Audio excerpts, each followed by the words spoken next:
और मामला है भारत में 18% आबादी रखने वाले दलितों का। भारत में दलितों की आबादी 18% है।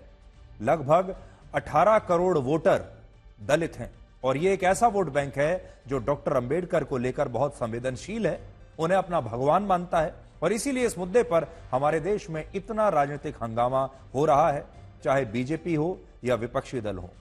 कोई भी ये नहीं चाहेगा कि डॉक्टर अंबेडकर को मानने वाले ये 18 करोड़ वोटर नाराज हो जाएं किसी से भी। और इनकी संख्या इतनी है कि किसी भी सरकार को बना भी सकते हैं और पलट भी सकते हैं। हालांकि आज अगर डॉक्टर अंबेडकर अपने अपमान को लेकर हो रही इस राजनीति को देख रहे होंगे तो उनकी आत्मा को बहुत दुख पहुंच रहा होगा। डॉक्टर अंबेडकर जब जीवित थे तब उनका सबसे ज्यादा विरोध कांग्रेस पार्टी ने ही किया था। कांग्रेस पार्टी डॉक्टर अंबेडकर को संविधान सभा का सदस्य बनाने के ही खिलाफ थी और कई पुस्तकों में यह लिखा है कि पंडित जवाहरलाल नेहरू डॉक्टर अंबेडकर को इतना नापसंद करते थे कि उन्होंने उन्हें चुनावों में हराने के लिए एक नहीं बल्कि दो बार चुनावी रैलियां की। तो बड़ी बात क्या है कि पूर्व प्रधानमंत्री जवाहरलाल नेहरू डॉक्टर अंबेडकर को चुनावों में हराने के लिए खुद चुनाव प्रचार करने के लिए 2 बार उतरे। लेकिन आज वही कांग्रेस पार्टी डॉक्टर अंबेडकर के अपमान को इतना बड़ा मुद्दा बना रही है और राहुल गांधी डॉक्टर अंबेडकर की तस्वीर लेकर संसद में विरोध प्रदर्शन कर रहे हैं। अब सोचिए ये कितनी अजीब बात है कि जिस कांग्रेस पार्टी ने अपनी सरकारों में वर्ष 1990 तक पुरानी संसद के सेंट्रल हॉल में डॉक्टर भीमराव अंबेडकर की तस्वीर नहीं लगाई, आज वही कांग्रेस पार्टी और राहुल गांधी डॉक्टर अंबेडकर की तस्वीर को लेकर उनके अपमान के मुद्दे पर राजनीति कर रहे हैं। आज मैं आपको बड़ी स्क्रीन पर एक सरकारी दस्तावेज दिखाना चाहता हूं, आप जरा देखिए इस स्क्रीन पर क्या लिखा है। ये संसद भवन में जो सेंट्रल हॉल था, सेंट्रल हॉल में महात्मा गांधी की जो तस्वीर लगी वो लगी अगस्त 1947 में। पंडित मोतीलाल नेहरू की जो तस्वीर लगी वो लगी मार्च 1957 में। पंडित जवाहरलाल नेहरू की तस्वीर सेंट्रल हॉल में लगी मई 1966 में, उनकी मृत्यु के 2 साल बाद। इंदिरा गांधी की तस्वीर नवंबर 1987 में लगी, उनकी मृत्यु के 3 साल बाद। और राजीव गांधी की तस्वीर उनकी मृत्यु के सिर्फ 2 साल बाद वर्ष 1993 में हमारे संसद भवन में सेंट्रल हॉल में उनकी तस्वीर लगी है। और मैं ये जानकारी आपको कहां से दे रहा हूं, ये देखिए, यहां से आपको ये जानकारी मैं दे रहा हूं। महात्मा गांधी की तस्वीर लगी है, यहां आप देख लीजिए, 28/8/1947 को। मोतीलाल नेहरू 30/3/1957, इंदिरा गांधी 19/11/1987 और राजीव गांधी 20/8/1993 को। इन सब की तस्वीरें सेंट्रल हॉल में लगी हैं। इन्हें सम्मान देने के लिए हमारे देश के संसद भवन के सेंट्रल हॉल में इनकी तस्वीरें लगी हैं। सेंट्रल हॉल, संविधान सदन, यहां आप देख सकते हैं।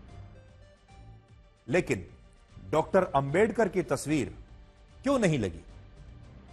डॉक्टर अंबेडकर की तस्वीर उनकी मृत्यु के 34 वर्षों के बाद अप्रैल 1990 में उस समय लगाई गई जब देश में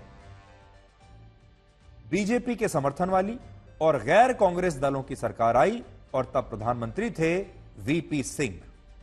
उन्होंने सबसे पहले डॉक्टर अंबेडकर की तस्वीर सेंट्रल हॉल में लगाई, उससे पहले किसी ने नहीं लगाई। शायद इसी को राजनीति कहते हैं कि आज राहुल गांधी और कांग्रेस के नेता डॉक्टर अंबेडकर की तस्वीरें लेकर उनके लिए विरोध प्रदर्शन कर रहे हैं।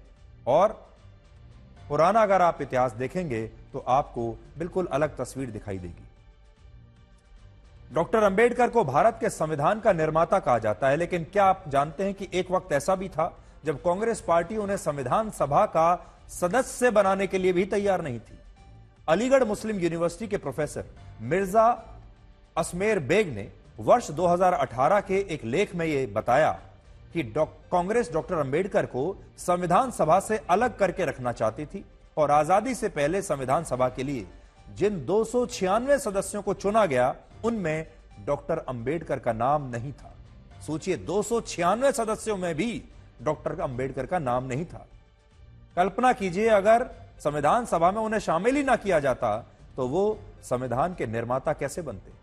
कुछ इतिहासकार यह भी कहते हैं कि उस समय बॉम्बे प्रांत के मुख्यमंत्री बीजी खेर थे, जिन्होंने सरदार वल्लभ भाई पटेल के कहने पर यह सुनिश्चित किया कि डॉक्टर अंबेडकर संविधान सभा का हिस्सा ना बने। एक पुस्तक है जिसका नाम है पटेल अ लाइफ, और इसके पेज नंबर 417 पर विस्तार से इसके बारे में उल्लेख किया गया है। और आप देखिए कि उसमें क्या लिखा है। वो पुस्तक मैं लेकर आया हूं, पटेल अ लाइफ, और इस पुस्तक में लिखा है, यह पुस्तक लिखी है राजमोहन गांधी ने, और इसमें लिखा है कि संविधान सभा के लिए 14 में से 5 सदस्य प्रसाद, राम, भाभा, मुखर्जी और गडगिल नेहरू की तुलना में वल्लभ भाई के करीब थे, जबकि बाकी के 5 मैथाई, सिंह, अमृत कौर, डॉक्टर अंबेडकर और चेट्टी समान दूरी में शामिल थे। आजाद और किदवई निश्चित रूप से जवाहरलाल नेहरू के करीबी थे, लेकिन अंबेडकर से कांग्रेस की दूरी थी। इसमें खुद लिखा है कि अंबेडकर से कांग्रेस की दूरियां थी। कांग्रेस पार्टी के विरोध के कारण डॉक्टर अंबेडकर ने संयुक्त बंगाल से चुनाव लड़ा और वो मुस्लिम लीग के समर्थन से संविधान सभा के सदस्य चुने गए। तो एक और बात देश को आज जाननी चाहिए कि संविधान सभा में डॉक्टर अंबेडकर को भेजने वाली जो पार्टी है वो मुस्लिम लीग थी। हालांकि बंगाल के जिन इलाकों से डॉक्टर अंबेडकर को वोट मिले, वो इलाके विभाजन के बाद जब पाकिस्तान का हिस्सा बन गए तो डॉक्टर अंबेडकर की सदस्यता भी खतरे में आ गई थी और वो पाकिस्तान की संविधान सभा के सदस्य बन गए। कहा जाता है कि यह खबर सुनकर पंडित नेहरू काफी खुश हुए थे, लेकिन बाद में जब डॉक्टर अंबेडकर ने यह धमकी दी कि वो संविधान को स्वीकार नहीं करेंगे और इसे राजनीतिक मुद्दा बनाएंगे, तो कांग्रेस का शीर्ष नेतृत्व इस धमकी से डर गया और इसी के बाद डॉक्टर अंबेडकर को संविधान सभा का सदस्य बनाया गया। इससे यह पता चलता है कि कांग्रेस और पंडित नेहरू की पूरी कोशिश यह थी कि डॉक्टर अंबेडकर भारत का संविधान बनाने वाली संविधान सभा से अलग रहे। पंडित जवाहरलाल नेहरू के मन में डॉक्टर अंबेडकर को लेकर काफी कड़वाहट थी और पंडित नेहरू ने कभी भी इस कड़वाहट को छिपाने का प्रयास भी नहीं किया। पंडित नेहरू ने डॉक्टर अंबेडकर को चुनाव में हराने के लिए अपनी पूरी ताकत लगा दी थी। और यह बात मैं नहीं कह रहा, अगर आप इतिहास में जाएंगे, इतिहास की किताबें पढ़ेंगे तो आपको पता चलेगा। इस बात का जिक्र एक और पुस्तक में मिलता है जिसका नाम है इंडिया आफ्टर गांधी। वो पुस्तक भी मैं आज लेकर आया हूं और उसमें क्या लिखा है वो अंश भी मैं आपको पढ़कर सुनाता हूं। इंडिया आफ्टर गांधी, इस किताब को लिखा है मशहूर इतिहासकार रामचंद्र गुहा ने और उसका ये अंश इस समय मेरे हाथ में है।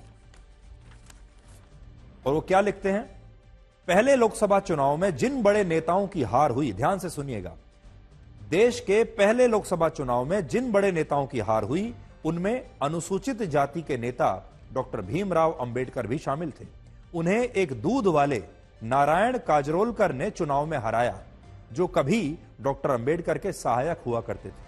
पंडित नेहरू ने बॉम्बे में काजरोलकर के लिए कई भाषण दिए, रैलियां की, जिससे काजरोलकर की जीत हुई और डॉक्टर अंबेडकर की हार हुई।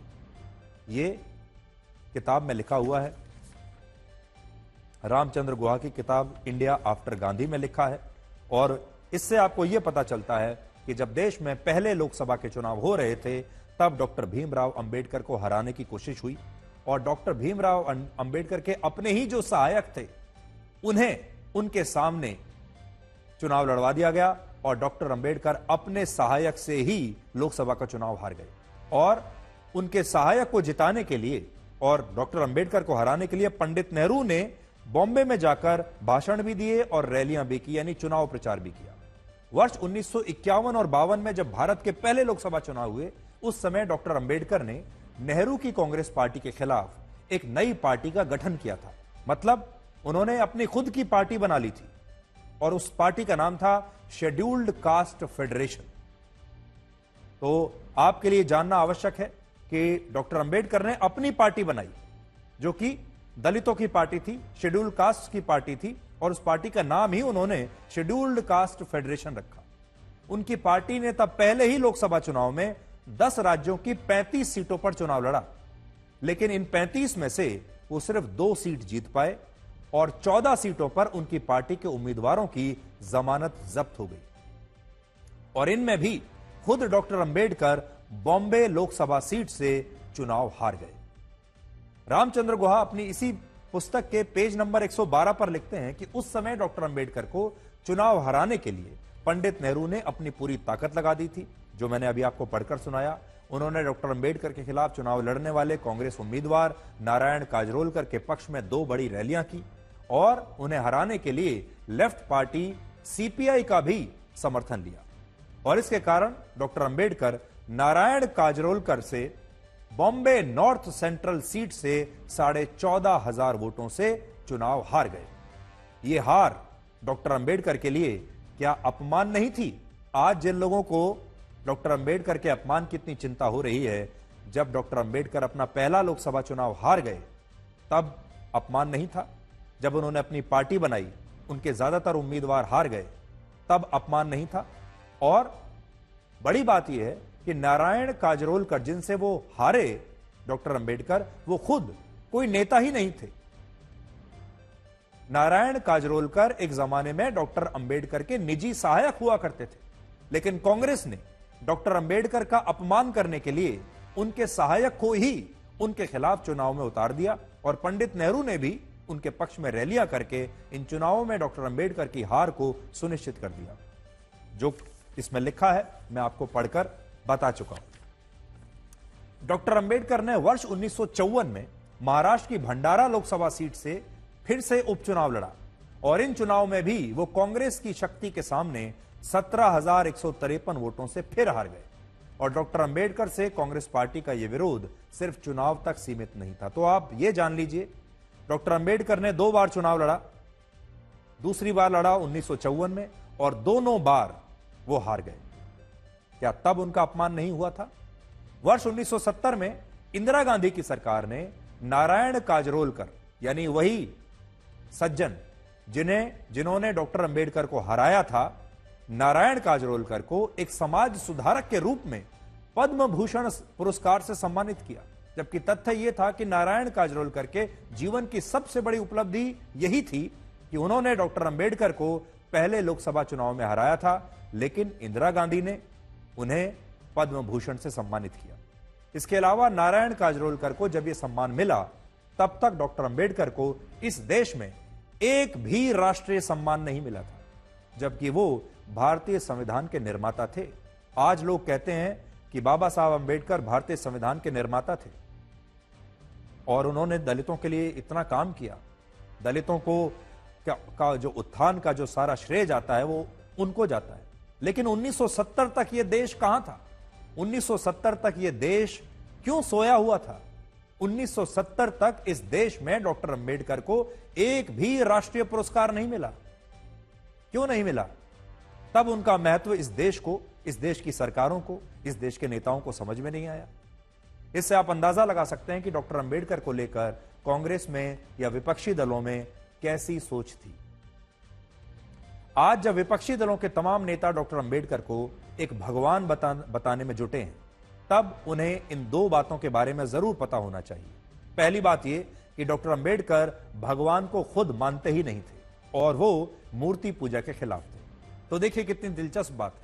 आज सभी नेता डॉक्टर अंबेडकर को भगवान बनाने पर तुले हुए हैं। वो कह रहे हैं कि वो भगवान है, लेकिन डॉक्टर अंबेडकर जब जीवित थे तो वो खुद भगवान को नहीं मानते थे और मूर्ति पूजा के खिलाफ थे। कितनी दिलचस्प बात है। लेकिन आज इस देश के नेता उन्हें भगवान बनाना चाहते हैं।